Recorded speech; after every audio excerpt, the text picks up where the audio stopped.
तो यहाँ प्रधानमंत्री व मंत्रिपरिषद, prime minister and the cabinet या काउंसिल ऑफ मिनिस्टर्स। तो ये जवाहरलाल नेहरू ने कहा है कि prime minister is the lynch pin of the government. प्रधानमंत्री की स्थिति धुरे की कील के समान है। अब देखिए यहाँ मंत्रिमंडल से उसका संबंध है, उसकी चर्चा हो रही है, सीधी सी बात है। तो पहली बात तो ये है फॉर्मेशन ऑफ द कैबिनेट। मंत्रिमंडल का निर्माण ही प्रधानमंत्री करते हैं, लेकिन करते राष्ट्रपति हैं। लेकिन राष्ट्रपति नाम मात्र के लिए करते हैं, एक्चुअली वो on the aid and advice of prime minister ही करते हैं, प्रधानमंत्री की सलाह और परामर्श से ही करते हैं वो। तो देखिए सिंपल सी बात लिखी गई है इसमें, संविधान में कहा गया है कि प्रधानमंत्री की नियुक्ति राष्ट्रपति करेंगे और अन्य मंत्रियों की नियुक्ति राष्ट्रपति प्रधानमंत्री की सलाह से करेंगे। परंतु वास्तव में मंत्रियों की सूची तैयार करना, उनके बीच विभागों का वितरण तथा विभिन्न मंत्रालयों के आपसी झगड़ों का निपटान प्रधानमंत्री का ही कार्य है। एक्चुअल में प्रधानमंत्री को ही ये सारी चीजों में इन्वॉल्व होना पड़ता है। ठीक है, मंत्रियों की जो भी सूची राष्ट्रपति के पास भेजी जाती है, कौन भेजता है? प्रधानमंत्री। मंत्रियों की जो भी सूची राष्ट्रपति के पास भेजी जाती है, उसी की स्वीकृति उनके राष्ट्रपति के द्वारा प्रदान कर दी जाती है। उसी सूची को राष्ट्रपति द्वारा स्वीकृति मिल जाती है, उसी की स्वीकृति उनके द्वारा हो जाती है, मतलब कर देते हैं वो राष्ट्रपति, ये कहने का मतलब है। अच्छा, यहां ऐसा लग रहा है कि जिसका मना है उसे प्रधानमंत्री ने मंत्री बना दिया, ऐसा नहीं है। तो आगे लिखा है, पर इसका यह अर्थ नहीं है कि मंत्रियों के चयन में प्रधानमंत्री की शक्ति पर कोई प्रतिबंध नहीं होता। अभी किस प्रकार के प्रतिबंध हैं? देखिए, अगर स्ट्रिक्टली कानूनी तौर पर देखें तो ऐसा कोई प्रतिबंध नजर नहीं आता, लेकिन नैतिक दबाव होता है प्रधानमंत्री पर। प्रधानमंत्री जिसे मंत्री बनाएगा वो आखिरकार जनता के बीच ही जाएगा ना, तो प्रधानमंत्री को देखना पड़ेगा वो योग्य तो होना चाहिए ना, जनता के बीच पॉपुलर होना चाहिए, जनता का सहयोग उसे प्राप्त होना चाहिए। अब ऐसा कोई व्यक्ति हो जिसके खिलाफ है जनता की भावनाएं, तो प्रधानमंत्री के लिए मुश्किल हो जाता है उसे प्रधानमंत्री बनाना। बाकी वो प्रधानमंत्री के व्यक्तित्व पर निर्भर करता है। तो प्राय प्रधानमंत्री को कई तरह के दबावों के अंतर्गत कार्य करना पड़ता है। लिखा है ना, इसका अर्थ यह नहीं है कि मंत्रियों के चयन में प्रधानमंत्री की शक्ति पर कोई प्रतिबंध नहीं है। प्राय प्रधानमंत्री को कई तरह के दबावों के अंतर्गत कार्य करना पड़ता है। अब इसमें उदाहरण लिखे हैं। जवाहरलाल नेहरू अपनी मंत्रिपरिषद का गठन करते समय सरदार वल्लभ भाई पटेल, मौलाना अबुल कलाम आजाद या बाबू जगजीवन राम जैसे व्यक्तियों की उपेक्षा नहीं कर सकते थे। मतलब अगर वो चाहते भी तो इनकी उपेक्षा नहीं कर सकते थे, क्योंकि ये योग्य थे, बहुत ज्यादा योग्य थे। इतने योग्य नेता तो अब शायद मिलते भी नहीं हैं। इनके बारे में आपने पढ़ा होगा, महान हस्तियां थी ये सारी, और जनता के बीच में ये बहुत पॉपुलर थे। जनता का पूरा समर्थन इन्हें हासिल था, जनता का पूरा सहयोग इन्हें हासिल था। इनको मंत्री बनाने के बाद जनता से सहयोग लेना आसान था।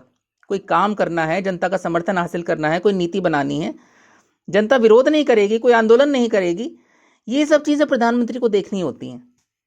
तो ये इस तरह के दबाव उसके ऊपर होते हैं। ये एग्जाम्पल आपको दिया गया है। आगे इंदिरा गांधी को किनकी जरूरत थी? बाबू जगजीवन राम, फखरुद्दीन अली अहमद और यशवंतराव चौहान जैसे लोगों के समर्थन की बड़ी जरूरत थी। अगेन वही रीजन है।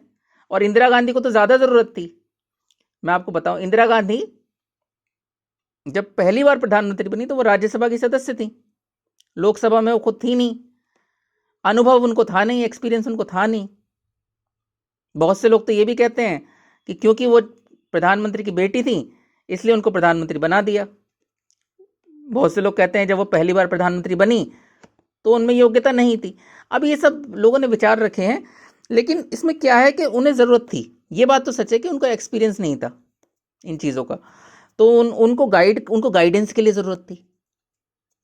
ठीक है, अब उनको गाइड करने के लिए, उनको प्रॉपरली उनको एडवाइस करने के लिए, और सबसे बड़ी बात है जो गाइड कर रहे हो भरोसेमंद लोग होने चाहिए।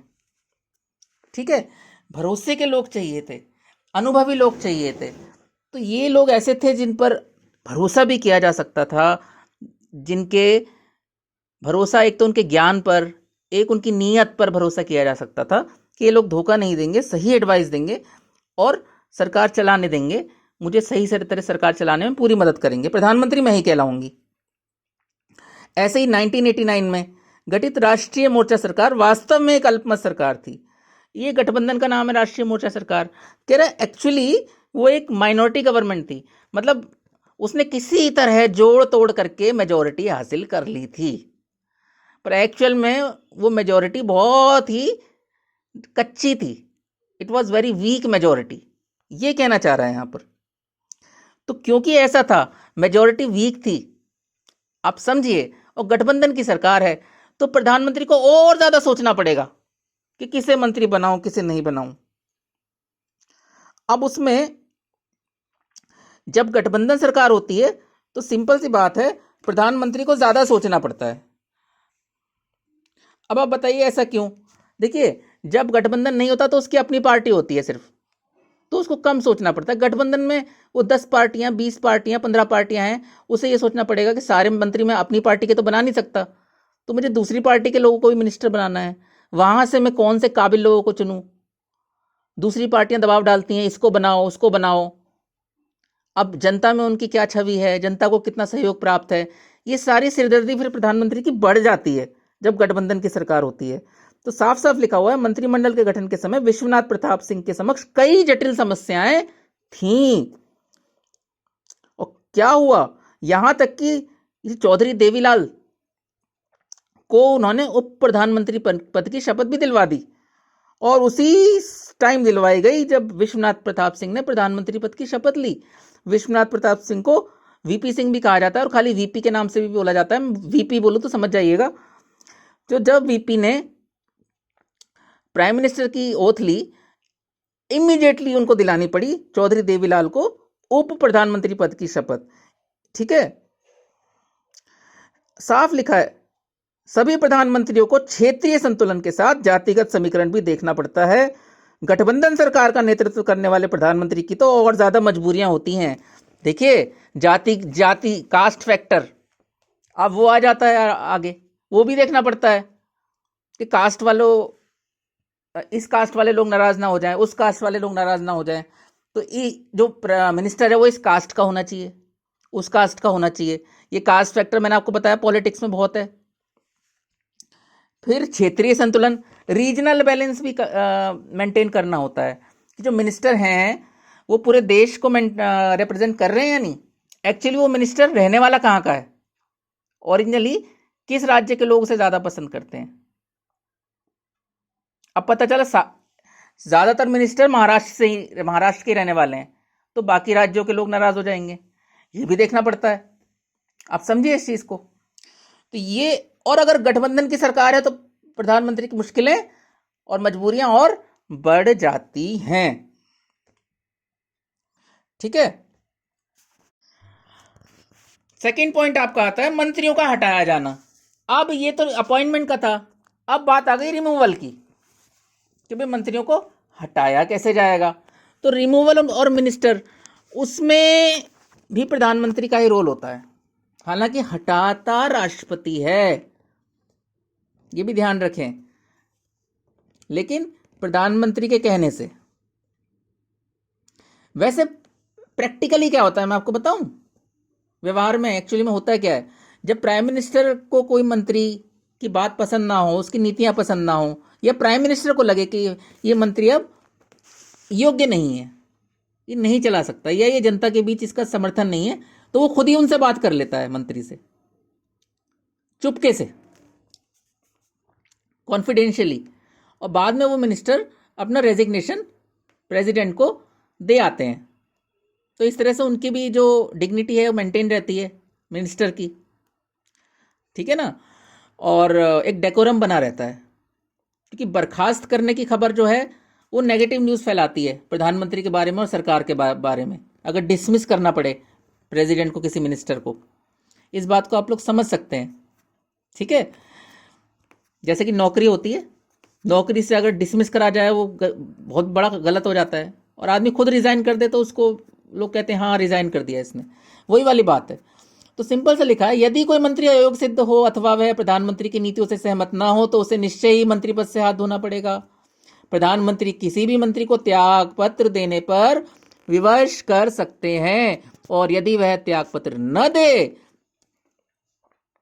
अड़ जाए अपनी जिद पर, तो प्रधानमंत्री के परामर्श से राष्ट्रपति उसे बर्खास्त कर देंगे, डिसमिस, एक्सपेल, टर्मिनेट, ठीक है। अब इसमें एग्जाम्पल लिखे हुए हैं, ये एग्जाम्पल्स हैं, इनको आपको याद करना है। 1975 में मोहन धारिया को इसलिए मंत्रिमंडल से हटना पड़ा क्योंकि जयप्रकाश नारायण द्वारा संचालित आंदोलन के विषय में उनके विचार प्रधानमंत्री इंदिरा गांधी के विचारों से मेल नहीं खाते थे। आपने पढ़ा होगा जयप्रकाश नारायण ने इंदिरा गांधी जी के विरुद्ध आंदोलन चलाया था। जयप्रकाश नारायण जिन्हें जेपी के नाम से भी जाना जाता है, दिल्ली में हॉस्पिटल भी है उनके नाम से। तो ये भी एक महान नेता थे। तो जब वो आंदोलन चला रहे थे तो ऑब्वियसली इंदिरा गांधी के खिलाफ चला रहे थे, तो इंदिरा गांधी भी उनके खिलाफ होंगी, लेकिन इनके मंत्रिमंडल के एक सदस्य मोहन धारिया वो समर्थन करने लगे जयप्रकाश जी का, जेपी जी का, तो उन्हें अपने पद से हाथ धोना पड़ा। 1978 में चौधरी चरण सिंह और श्री राजनारायण को मंत्री पद से इसलिए हाथ धोना पड़ा क्योंकि उनके और श्री मोरारजी देसाई जो प्रधानमंत्री थे उनके बीच गहरा मतभेद उत्पन्न हो गया था। ये भी एक एग्जाम्पल है, लिखा ही है। अप्रैल 1987, उस समय विश्वनाथ प्रताप सिंह प्रधानमंत्री नहीं थे बल्कि रक्षा मंत्री थे। अभी पीछे आपने पढ़ा ना, विश्वनाथ प्रताप सिंह प्रधानमंत्री, अब रक्षा मंत्री, कंफ्यूज मत होइए। 1987 में पहले विश्वनाथ प्रताप सिंह रक्षा मंत्री थे और प्रधानमंत्री श्री राजीव गांधी थे, ठीक है। जब राजीव गांधी जी की सरकार गिर गई उसके बाद विश्वनाथ प्रताप सिंह फिर प्रधानमंत्री बने थे। थोड़ा सा चीजों को समझने की कोशिश कीजिए। तो 1987 में रक्षा मंत्री विश्वनाथ प्रताप सिंह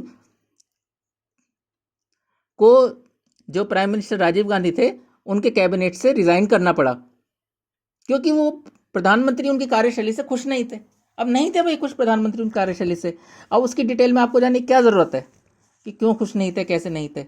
आप कभी पूछेंगे मैं वो भी बता दूंगा एक्स्ट्रा नॉलेज के लिए, ठीक है। तीसरा पॉइंट आपका, मंत्रिमंडल की अध्यक्षता और नीति निर्धारण, presiding over the cabinet and formulation of policy. देखिए, मंत्रिमंडल की अध्यक्षता भी प्रधानमंत्री करते हैं और पॉलिसी का फॉर्मुलेशन भी प्रधानमंत्री करते हैं उस मंत्रिमंडल की बैठक में। बाकी लोग जो होते हैं उनका काम बेसिकली प्राइम मिनिस्टर को फैसिलिटेट करना है, प्राइम मिनिस्टर को सपोर्ट करना है। सपोर्ट का मतलब ये नहीं कि वो प्राइम मिनिस्टर का विरोध नहीं कर सकते, विरोध भी करेंगे तो रेस्पेक्टफुल और ग्रेसफुल तरीके से कि सर मेरा विचार ये था, अगर आप इजाज़त दें तो मैं अपना ये विचार रखना चाहूँगा, इस तरह से कह के वो विरोध भी कर सकते हैं। एक तरीका होता है, मैं कहता है ना, ग्रेसफुल तरीके से, एक बार बस, ठीक है। अब प्रधानमंत्री मंत्रिपरिषद की बैठकें बुलाता है, बैठकों की एजेंडा तैयार करता है, एजेंडा भी वही तैयार करता है, कार्यसूची, और चेयर भी वही करता है मीटिंग्स को, बैठकों की अध्यक्षता। जहां तक फैसलों या नीति निर्धारण का प्रश्न है, निर्णायक भूमिका प्रधानमंत्री ही निभाता है। अब सवाल ये कि मंत्रियों के विचारों को, मैंने अभी बताया आपको कि मंत्री वहां पर सिर्फ गुड्डे गुड़िया की तरह नहीं बैठे हैं, वो भी बोलते हैं।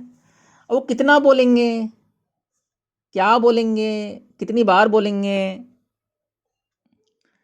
ये डिपेंड करता है प्राइम मिनिस्टर की पर्सनैलिटी पर। क्लियरली मैं आपको बताऊं कि प्राइम मिनिस्टर की पर्सनैलिटी कैसी है, उसका कितना इन्फ्लुएंस है मिनिस्टर्स पर, उसका जनता के बीच में कितना समर्थन है, उसके पास मेजॉरिटी कितनी है, वो फुल मेजॉरिटी है या नाम मात्र की फुल मेजॉरिटी है, या वो गठबंधन सरकार चला रहा है, और कहीं वो खुद ही एक वीक प्राइम मिनिस्टर तो नहीं है, उसकी पर्सनैलिटी तो वीक नहीं है। इन बहुत सारी चीज़ों पर इसका डिपेंड करता है कि बाकी मंत्री क्या बोलेंगे, कितना बोलेंगे, कितनी बार बोलेंगे। तो क्लियर इसमें लिखा हुआ है कि मंत्रियों के विचारों को कितना महत्व दिया जाए, यह इस बात पर निर्भर करता है कि प्रधानमंत्री का व्यक्तित्व कितना ऊंचा है तथा प्रधानमंत्री निर्णय लेने के लिए स्वतंत्र हैं या दबाव में आ गए हैं। जब तक सरदार वल्लभ भाई पटेल जीवित रहे, जवाहरलाल नेहरू हर निर्णय उनकी सम्मति और सहमति से किया करते थे। उनकी कंसेंट, उनकी एक्सेंट लेना उनके लिए जरूरी था, कानूनन जरूरी नहीं था। मैंने आपको बताया ना, ये डिपेंड करता है। सरदार पटेल की पर्सनैलिटी ऐसी थी, जनता के बीच में उनकी पॉपुलैरिटी और उनकी नॉलेज और उनका कमिटमेंट, उनका हार्डवर्क, ठीक है ना, उनकी एक्सपर्टीज, तो वो उप प्रधानमंत्री भी थे भारत के पहले, और पहले गृह मंत्री भी थे। तो इतना उनका ऊंचा कद था कि जवाहरलाल नेहरू उनकी कंसेंट लेते थे हर फैसले में। ये उदाहरण है, ये आप लिख सकते हैं। और इसके अलावा एक तीसरे नेता का भी नाम आया था, मौलाना अबुल कलाम आज़ाद का, जो भारत के पहले शिक्षा मंत्री थे और राष्ट्रीय आंदोलन में भी महत्वपूर्ण भूमिका थी उनकी। तो एक तरह से नेहरू, पटेल, आज़ाद एक ऐसी त्रिमूर्ति के रूप में जाने जाते थे कि आपसी बातचीत द्वारा पहले से ही जो निर्णय वे ले लेते थे, उस पर मंत्रिपरिषद की स्वीकृति की मोहर ऑटोमेटिकली अपने आप अवश्य ही लग जाती थी। देखिए, इस तरह से काम होता है। अब सरदार वल्लभ भाई पटेल की मृत्यु के बाद, जब उनकी मृत्यु हो गई, उसके बाद तो जवाहरलाल नेहरू एक अद्वितीय, यूनिक, अनमैच्ड लीडर के रूप में उभरकर सामने आए। क्योंकि मौलाना अबुल कलाम आज़ाद या जो पंत, ये भी एक नेता थे हमारे, ये उस ऊंचाई मतलब उस स्टैचर होता है इंसान का, ठीक है, कद, ये वो वाला कद नहीं है, हाइट वाला, इंसान का कद कितना ऊंचा है, देश में उसका कद कितना ऊंचा है, ठीक है। तो ये उस स्टैचर तक कभी पहुंच ही नहीं पाए जो पटेल का स्टैचर था। तो इसलिए जवाहरलाल नेहरू एक अनमैच्ड, अनपैरेलल्ड, अद्वितीय नेता के रूप में उभरकर सामने आए। अब लाल बहादुर शास्त्री के शासनकाल में मंत्रिपरिषद सही स्थलों में विचार विमर्श की रंग स्थली, अरीना फॉर डेलिब्रेशन बन गई थी। आपको पता है, जवाहरलाल नेहरू जी की मृत्यु के बाद जो दूसरे प्रधानमंत्री भारत के बने थे, वो श्री लाल बहादुर शास्त्री बने थे। अब श्री लाल बहादुर शास्त्री का व्यक्तित्व जो था, वो इतना स्ट्रिक्ट नहीं था, वो थोड़े सॉफ्ट थे। ठीक है, आप भी देखते होंगे कि आपके प्रोफेसर जो हैं, सबकी पर्सनैलिटी कैसी होती है, अलग अलग तरीके की होती है। कोई बहुत स्ट्रिक्ट होता है तो वो स्टूडेंट्स को बोलने ही नहीं देता, डरा कर रखता है, जाने अनजाने में बच्चे डरते भी हैं। कोई होता है लीनियंट होता है, मेरी तरह ठीक है, वो स्टूडेंट्स को मौका देता है कि अपनी प्रॉब्लम्स बताएं, बोलें, और ख़ुद कहता है उनसे आगे आकर कि प्लीज़ बताएं अपनी प्रॉब्लम्स, मैं पूरी कोशिश करूंगा आपकी प्रॉब्लम सॉल्व करने की। तो उसका असर स्टूडेंट्स पर भी पड़ता है, उतना ही फिर स्टूडेंट्स इंटरेक्ट कर पाते हैं। ऐसे ही वहाँ का केस है मंत्रिपरिषद का। तो लाल बहादुर शास्त्री क्योंकि लीनियंट थे, सभी जानते हैं आप, तो वो बोलने देते थे। और बोलने देते क्या थे, खुद कहते थे मेरी तरह कि बोलो भाई, आप भी बोलो, आपकी क्या समस्या है। हाँ जी गृह मंत्री जी, आपकी क्या समस्या है। वित्त मंत्री जी, आप बताइए, आपकी केयर करने के लिए मैं हूँ यहाँ पर, आपकी कोई समस्या हो तो बताइए। आप में से किसी एक को भी समस्या है तो मुझे चैन नहीं आएगा जब तक, प्लीज़ बताइए अपनी समस्या है, वो खुद कहते थे। ठीक है, जैसे मैं कहता हूँ आप लोगों से, ठीक है। तो वो इस तरह कहते थे तो मिनिस्टर्स में कॉन्फिडेंस आता था कि अरे प्रधानमंत्री खुद हमसे पूछ रहे हैं, बार बार पूछ रहे हैं, तो वो उठ के फिर बोल पाते थे। जो पहले नेहरू जी के काल में नहीं बोलते थे वो भी बोलने लग गए। तो क्या हुआ कि सही अर्थों में विचार विमर्श की रंग स्थली बन गई मंत्रिपरिषद, विचार विमर्श की रंग स्थली, arena arena for deliberations, arena for deliberations. ये क्या है आप समझे कि वास्तव में वहां खुलकर विचार विमर्श सब लोग कर पा रहे हैं। देखिए मेरे ख्याल समझ आ गया होगा। शास्त्री जी सभी निर्णय अपने सहयोगियों के परामर्श से ही लिया करते थे। क्लियर बिल्कुल इससे हो गया होगा। शुरू में श्रीमती इंदिरा गांधी जी की भी यही स्थिति थी। शुरू में तो श्रीमती इंदिरा गांधी जी, मैंने आपको बताया एक्सपीरियंस नहीं था, तो 3 नेताओं के नाम आए थे यहाँ पर पहली हेडिंग में, बाबू जगजीवन राम, फखरुद्दीन अली अहमद और यशवंतराव चौहान, और ऐसे और भी 2-4 लोग थे। तो वो उनसे पूरी चर्चा करती थी, पूरा उनसे उनकी समस्या तो पूछती होंगी, बल्कि अपनी समस्या भी उन्हें बताती थी कि मेरी ये समस्या है, मुझे गाइड कीजिए। ये मैं अपने अंदाजे से कह रहा हूँ, मैंने आंखों से तो देखा नहीं है मैंने, ठीक है, अपने अनुभव से कह रहा हूँ। तो वो उनसे तो पूछती ही थी उनकी समस्याएं, अपनी समस्याएं भी उन्हें बताती थी कि जी मेरी ये समस्या है, ये काम कैसे करूँ बताइए। तो एक तरह से शास्त्री जी जैसी थी वो। लेकिन बाद में उनका व्यक्तित्व, उनकी पर्सनैलिटी, उनका स्टेचर जब बढ़ने लगा तो उन्होंने फिर ये डेलिब्रेशंस करने कम कर दिए। यहाँ तक कि जब उन्होंने इमरजेंसी लगाई थी तो भी जो हमने पढ़ा है सुना है वो यही सुना है कि उन्होंने अपनी कैबिनेट की मिली मीटिंग बुलाई थी, लेकिन उनका रुतबा इतना बढ़ चुका था, लोग उनसे इतने डरने लगे थे कि मुश्किल से कोई एक मिनिस्टर ने थोड़ा सा पूछ लिया था, मैडम ये सही रहेगा क्या। मुझे लगता है उन्होंने हाथ ऐसे करा, वो भी चुप हो गए।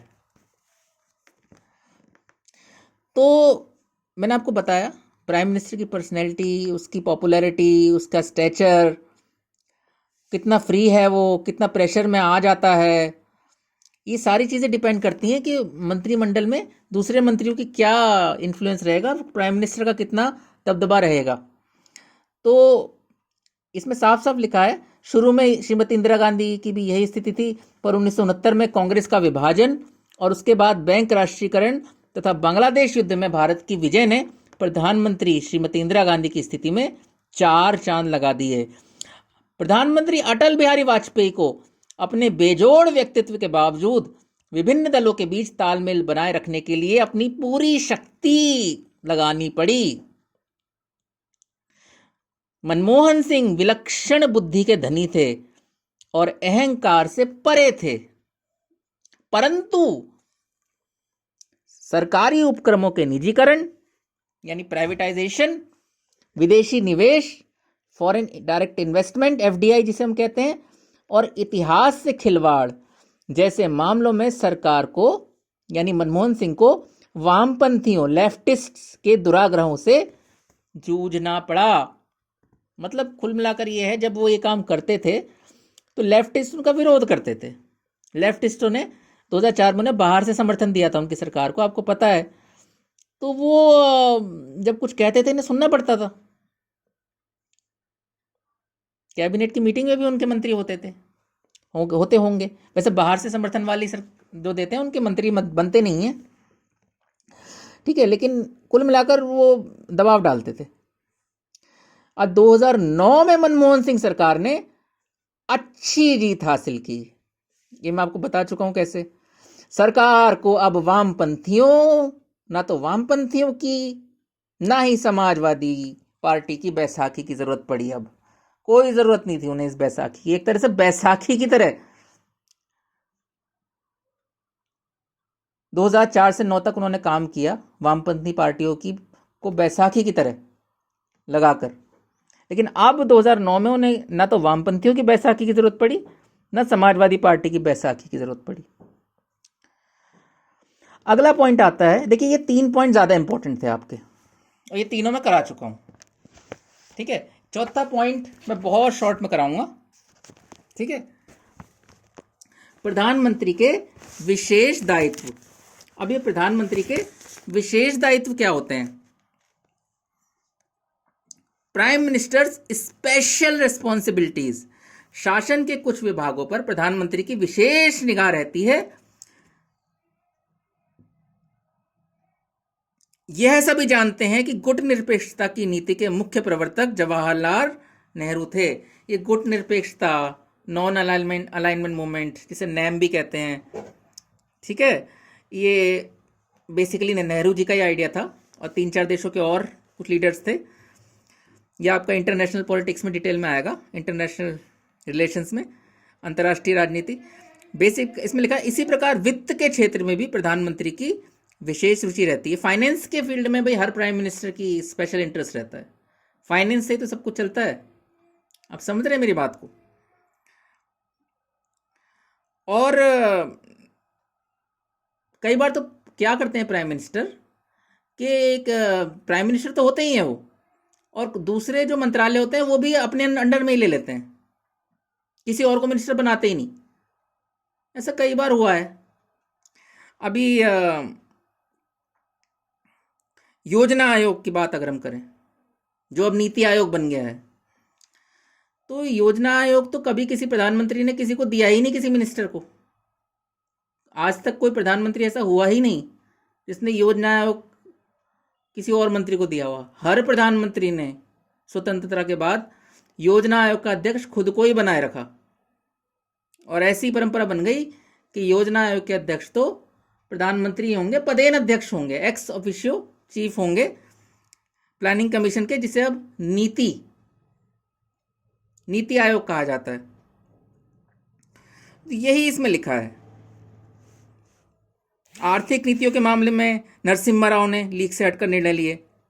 वाजपेयी ने पूंजी निवेश को बढ़ावा दिया। विदेश नीति को वाजपेयी जी ने एक रचनात्मक रूप दिया। ये इंपॉर्टेंट है, अंडरलाइन कर लीजिए, ठीक है।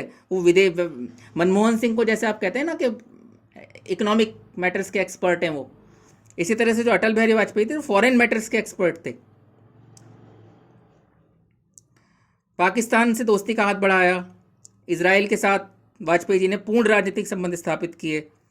मनमोहन सिंह ने अमेरिका और यूरोपीय देशों के साथ नजदीकियां बढ़ाई। आर्थिक सुधार करना चाहते थे, लेकिन पहले कार्यकाल में तो वो आर्थिक सुधार नहीं कर पाए वामपंथियों के दबाव में, लेकिन दूसरे कार्यकाल में उन्होंने बहुत आर्थिक सुधार किए। तो उपरोक्त विवेचन से स्पष्ट है कि प्रधानमंत्री मंत्रिपरिषद रूपी मेहराब की आधारशिला है। Prime minister is the key stone of the cabinet arch. देखिए, जो उर्दू जानते हैं और इंग्लिश जानते हैं वो तो समझ गए होंगे, लेकिन जो ना उर्दू जानते हैं ना इंग्लिश जानते हैं उनको दिक्कत आ रही होगी। ये मेहराब होता है एक, उसकी आधारशिला होती है। आपस में आप डिस्कस कर लीजिएगा, इसको याद कर लीजिए। बेसिकली तो लिखना ही है आपको, प्रधानमंत्री मंत्रिपरिषद रूपी मेहराब की आधारशिला है। अब मैं ऑडियो पर आपको बता नहीं पाऊंगा। Prime minister is the key stone of the cabinet arch, ARCH, arch. कुल मिलाकर यही है कि बहुत इंपॉर्टेंट है प्राइम मिनिस्टर। और भी इनके स्टेटमेंट हैं। बाबा साहब अम्बेडकर ने तो यहाँ तक कहा है कि भारत के प्रधानमंत्री की तुलना अमेरिका के राष्ट्रपति से की जा सकती है। और आइवर जेनिंग्स ने तो ये तक कहा है कि इंग्लैंड के प्रधानमंत्री से ज़्यादा ताकतवर भारत का प्रधानमंत्री होता है। तो ये बहुत सारी चीज़ें अभी आपने वीडियो में भी सुनी होंगी। वह मंत्रिमंडल के जीवन का केंद्र बिंदु है, ये तो समझ आता है। वह मंत्रिमंडल के जीवन का केंद्र बिंदु है। उसके त्यागपत्र का अभिप्राय है कि सारा मंत्रिमंडल ही भंग हो जाएगा। तो देखिए, ये मैंने आपको बताया। अब ये आपको समझ आया नहीं आया तो आप ही लोग बताएंगे। और आप लोगों से मैं रिक्वेस्ट करूंगा कि ज़रूर कमेंट कर बताएं कि वीडियो आपको कैसा लगा और आप फ्यूचर में किन किन टॉपिक्स पर वीडियो चाहते हैं।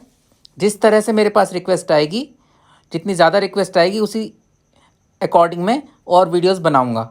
और एक आपसे रिक्वेस्ट है, प्लीज़ वीडियो पसंद आया हो तो इसे लाइक करें, अपने फ्रेंड्स के साथ शेयर ज़रूर करें, क्योंकि आपके लाइक करने से और शेयर करने से हमें मोटिवेशन मिलता है और हम और आगे आपके लिए बढ़िया वीडियो बना सकते हैं। मेरे पिछले वीडियोस और आने वाले सभी वीडियोस के नोटिफिकेशंस आपके पास आते रहें, अपडेट्स आते रहें, इसके लिए प्लीज़ चैनल को सब्सक्राइब करिए और बेल आइकन को प्रेस करना ना भूलिएगा। तो सारे नोटिफिकेशन और अपडेट्स आपके पास आते रहेंगे मेरे लेटेस्ट वीडियोस के। Thank you so much friends and goodbye, take care.